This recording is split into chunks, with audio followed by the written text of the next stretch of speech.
California Ag Leadership Program is the most powerful leadership program in the world. The journey that it takes you on is simply incredible. I would consider Class 44 to be my brothers and sisters, and I consider the rest of the alumni to be an extended part of that family.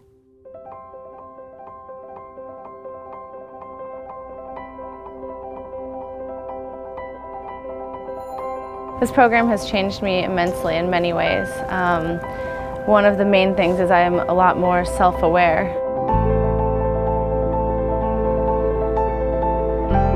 You know, when we first showed up at Ag Leadership, I don't think any of us had a slight concept of the journey that we'd be going on.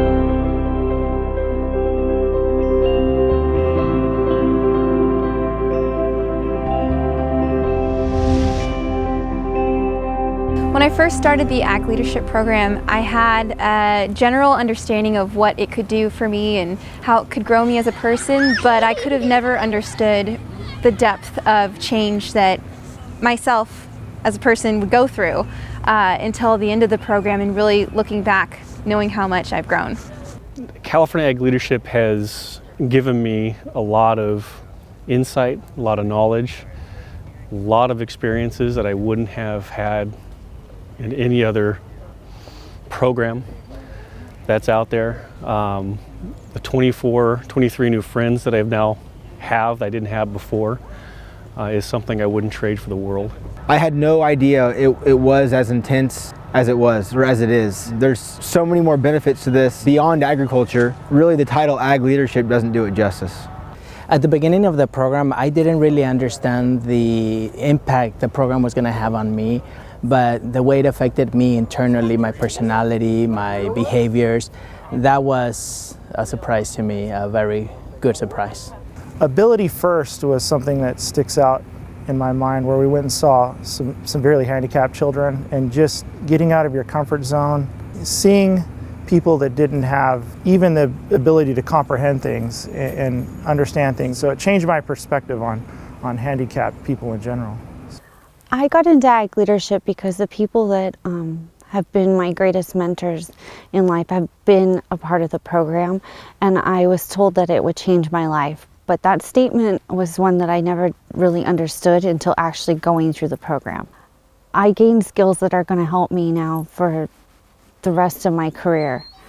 The national trip really gave me the best picture at the time of what the program really had to offer.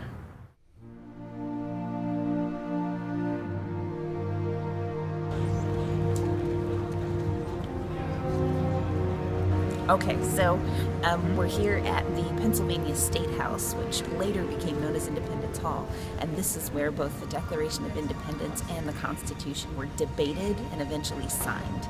So it's a pretty important space, and our whole class got to visit it, and we're all reflecting now on the importance of good debating skills and good leadership. Here at the United States Capitol, just met with Congressman Nunes. He showed us the room where they do all their magic, I guess, do all the votes on everything they vote on. We see it on TV. You know, I've seen it many times on the State of the Union address, and it's actually pretty cool to see it in real life. The international component of Ag Leadership is beyond imaginable.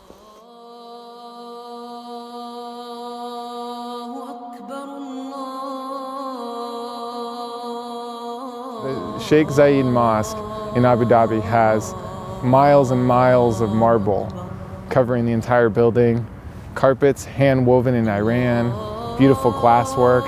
It was probably the cleanest thing I saw there, because if you notice, most things in Dubai, because of all the sand and dirt, were relatively dirty, but all of a sudden there's just this white mosque that stands out. It's very impressive to come around the corner and that's all you see is white and gold. One of the scenarios that I remember in Africa was getting off a plane in Lusaka and just looking at one of my classmates, and we both had this feeling of humbleness that someone was taking this time to invest in us as individuals, and that we really felt the need to pay it forward. And we traveled down this pathway, this road, and the road's getting worse, the potholes are larger, and the living conditions got increasingly worse as we went down this rough dirt road. Really, really destitute area. Chikambuso in the capital city Lusaka of Zambia. And this is an orphanage for children whose parents, one or both, have died as a result of AIDS. And many of the children were also HIV positive, as were the women who ran this orphanage school. We broke up into groups and were given tours of the classrooms. We would walk in the doorway and every student would stand up. Good morning, Dad. It was just really, really touching, really heartwarming to see that. One of the classrooms we went into, the kids wanted us to introduce ourselves. So as we went around and introduced ourselves, when I introduced myself with my voice, they all started laughing. I'm Paul. Okay. And they just got a big kick about this little guy with a big voice. So we were in Zambia and we went to a remote village where we had to vaccinate goats. They probably had like 150 goats and they rounded all up. The people were just amazingly friendly. Got all these goats together and we got to process them, and I really enjoyed getting to see my classmates kind of put on their game and go through these goats and work through them. It was a really good day. And while we were at this village, we realized there was a bunch of kids running around and kind of in the way vaccinating, and so Taylor and myself went to the van and got 2 soccer balls that we had in the van, and we just started kicking around, playing the common sport among the world. And when I realized that they had a ball that they played with, which was just made out of shopping bags and twine, I was talking with the bus driver to do some negotiating with the tribal leader there to get the ball, and I was just kind of saying it in passing, and next thing I know is they brought us one of their balls and they got to keep 2 of our balls, and this ball just really represents of what Africa's like and the struggle they go through on a day-to-day basis, but yet they make the best out of what they have. We're at Cliptown Youth Project, and it's in the township of Soweto. We've been working in the kitchen for the last hour fixing sandwiches. It was a very, very basic sandwich. It consisted of a very thin layer of jelly between 2 pieces of bread. So this is what we've got for the sandwiches. So they get bagged off and refrigerated and passed out tomorrow. Yes, there's also lunch. Part of the group was outside, or excuse me, at the doorway. Students were coming outside for their 1 hot meal per day. We were leaving Clipton, one of the poorest areas in the world. People, 10, 12 people living in tin shacks, sharing outhouses, very, very impoverished community. And as we were leaving, a young child grasped onto my hand and wanted to walk with me all the way back to the bus. And as we got closer and closer to the bus, his grip got tighter and tighter on my hand, and eventually we had to break that grip, and the boy started to cry. And it's something that I'll always remember, because you don't see that much of that in the United States, and you're not subjected to that. And there is poverty in the United States, but compared to what we have here and the opportunities we have here and the lack of opportunities people have in other countries, it opened my eyes greatly, and I'll always carry that in my heart.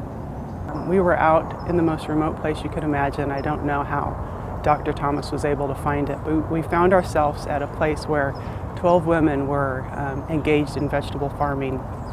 And as soon as we walked onto the place, there was this woman there that was maybe not quite as tall as me, but she was just this wonderfully beautiful person who just had a stature about her that I will never forget. She picks carrots for a living, and I have a picture of the 2 of us, and I cherish it. There's this kind of secret camaraderie between really tall women. I call it the power forward that never got to suit up. One of the moments I remember from Zimbabwe was standing out in front of Victoria Falls, and it was something that literally took my breath away. you just can't imagine the power of Mother Nature and its ability to create something that was just so beautiful. And it really occurred to me that we have a very giant responsibility to look after this gift that we've been given.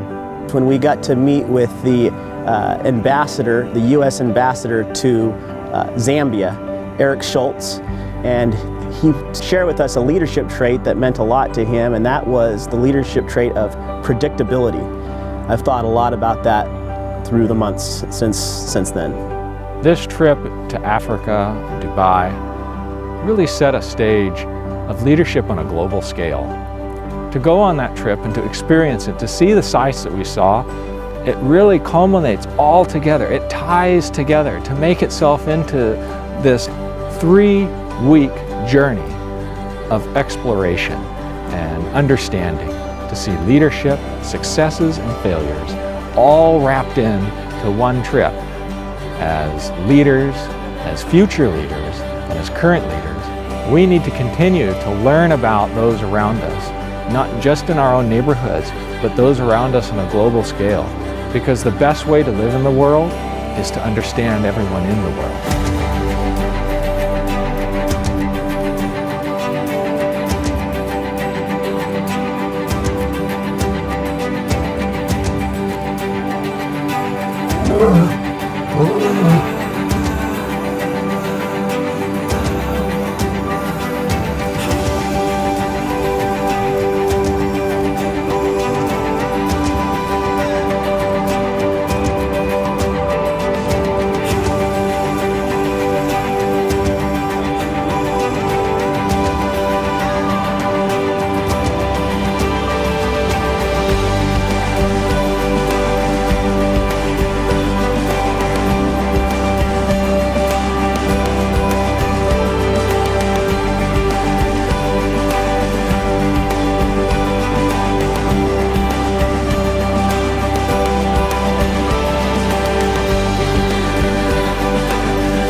Here I'm standing at the end of the program with just a whole breadth of knowledge of these things, and more than I could have really expected. And probably the thing that I take away the most is that it's going to be an ongoing development beyond the class, beyond when it ends, and that's something that's been really meaningful.